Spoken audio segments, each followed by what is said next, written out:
Hello, what is up mga moms or sir ma'am? Ako po si Ralph Cifra, isang visual artist from Manila, Philippines, and today we are going to customize the ZD Toys 4-inch na action figure na Dr.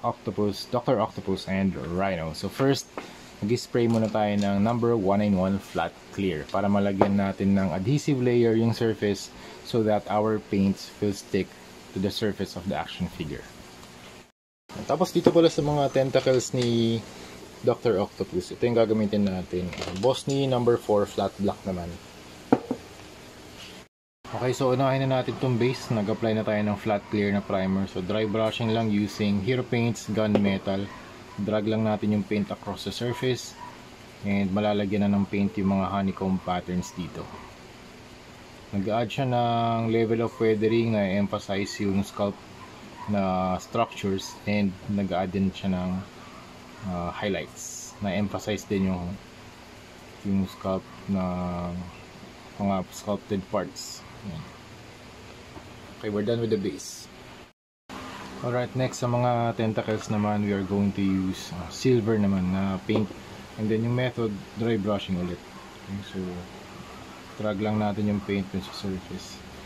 So kasi usually pag ganito ginagamit ko, gunmetal yung paint, pero dito sa case na to gusto kong mas vibrant yung kanyang tentacles, kaya let's go with silver this time.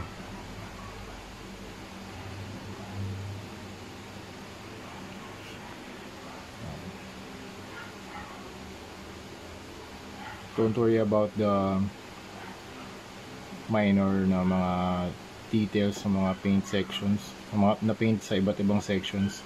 Pwede naman natin i-touch up din yan. Start tayo dito kay Rhino. So first step, we are going to mix the dark colors using mag-add tayo ng shadows or yung mga darks naman. So stone blue muna, and then we have the gray and black. So mix natin itong tatlo para mapag-create tayo ng ganitong mixture. So ito na kasi yung base color natin. So mangyayari dyan, mag-add tayo ng darker tone. Ito na yung darker tone natin. Test muna natin sa likod. Nag-test na rin ako dito. Okay, kung satisfied na tayo, pwede na tayo lumipat sa harap. Okay? So sa paglagay ng mga shadows, don't really think about meron naman tayong guide. Okay? Huwag niyo muna intindihin yung mga smaller part ng paint detailing. Okay? Mamaya na yun, pinaka last na yun. Gusto niyo mag fine details, pero sa first part, use a bigger brush para ma-cover yung surfaces, yung larger surfaces. So ang concept dito sa painting method natin, large surfaces muna before we go to the smaller parts of the figure. Okay. So ginagawa ko lang dito yung mga deepest parts ng action figure, kinukulayan ko lang din ng darker tones para magkaroon ng additional depth. Tapos after nito, highlights naman. Highlights 1, highlights 2 para naman magkaroon ng additional light or ma-push yung mga surfaces. Kasi ito, pinupush back natin. Yung isa naman, pinupull back natin yung Pag nag-add naman tayo ng highlights, pinupull natin yung surface. Na parang ginagawa natin siya mas mataas. Kasi pag mataas yung area, yung surface, mas natatamaan ng ilaw. Kapag mababa yung surface naman, mas nalalagyan naman ng shadows. Parang ganun yung concept dito sa paglalagay ng shadows, ng highlights sa mga iba't ibang sections ng action figure natin.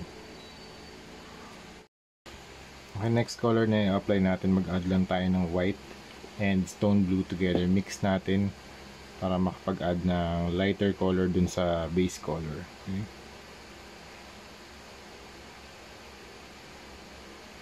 So ganun lang din, flicking motion para mas kita yung mga brush strokes. So very intentional yung mga brush strokes.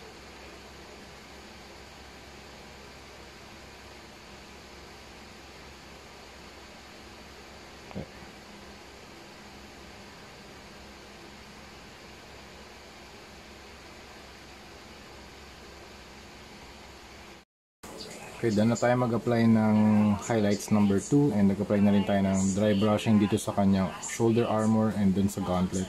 Now we are going to apply the line art. Okay? So sa line art, ang gagawin lang natin dito, i-apply lang natin siya dun sa deepest parts ng action figure. Okay? So ganun lang din kung paano tayo nag-execute ng line art sa 2D or sa paper. Halos ganun din dito. Ita-translate lang natin siya into 3D. So, kung makapag-practice kayo sa paper on how to build your lines, kunwari, you can do cross-hatching, o kaya yung contour ng muscles. You can do some exercises before you transfer dito sa 3D. Para pagpahid nyo ng brush or ng paint using your brush, mas meron kayong control. Okay.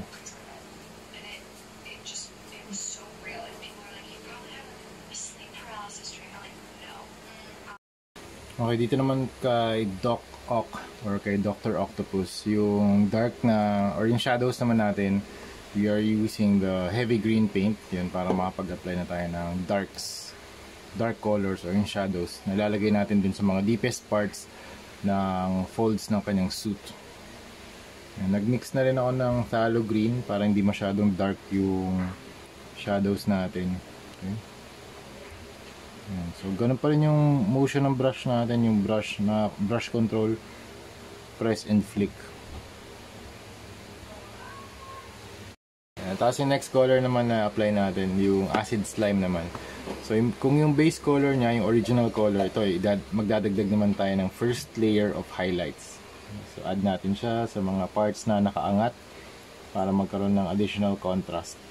After nito, yung lighter shade naman ng acid slime. So maybe we can mix something white and acid slime para magkaroon ng lighter shade. Okay, next color naman natin, ito yung mas lighter na shade ng green. So papatong lang natin siya doon sa mga areas na mas nakaangat pa. Ayan, add lang natin hanggang sa magkaroon tayo ng iba't ibang layers of colors.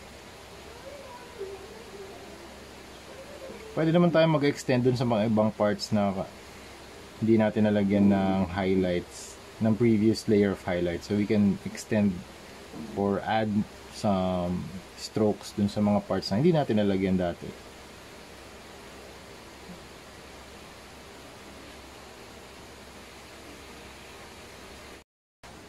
So yun mga ma'am, sir ma'am, we are done with the ZD Toys 4-inch action figure na Dr. Octopus and Rhino.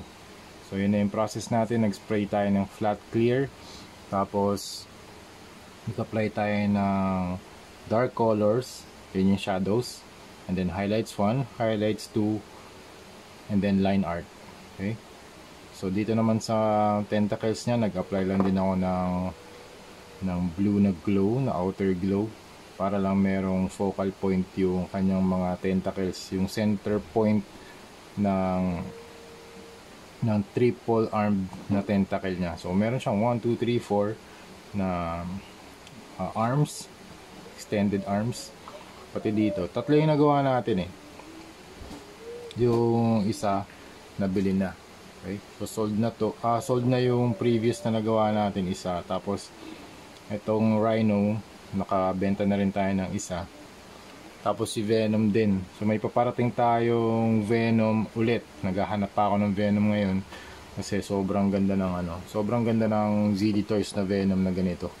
Super cool. Tapos bubuuin natin tong set para makakomplete tayo ng base na merong circle na Spider-Man logo doon sa gitna. And next natin siguro si Electro, Goblin, Scarlet, 2099, Morales, Ghost Spider, and finally si Spider-Man. So yun yung ating gagawin for this set. So hopefully itong base na to magagawa natin ng complete set of base in figures. So pwede naman din puro Venom lang gawin natin, puro variants ng Venom. Tapos dito gawin nating Venom yung logo, parang ganoon. Siguro kung makahanap tayo ng stocks, pwede. Meron na rin akong signature dito sa ilalim, and ito yung likod ni Dr. Octopus.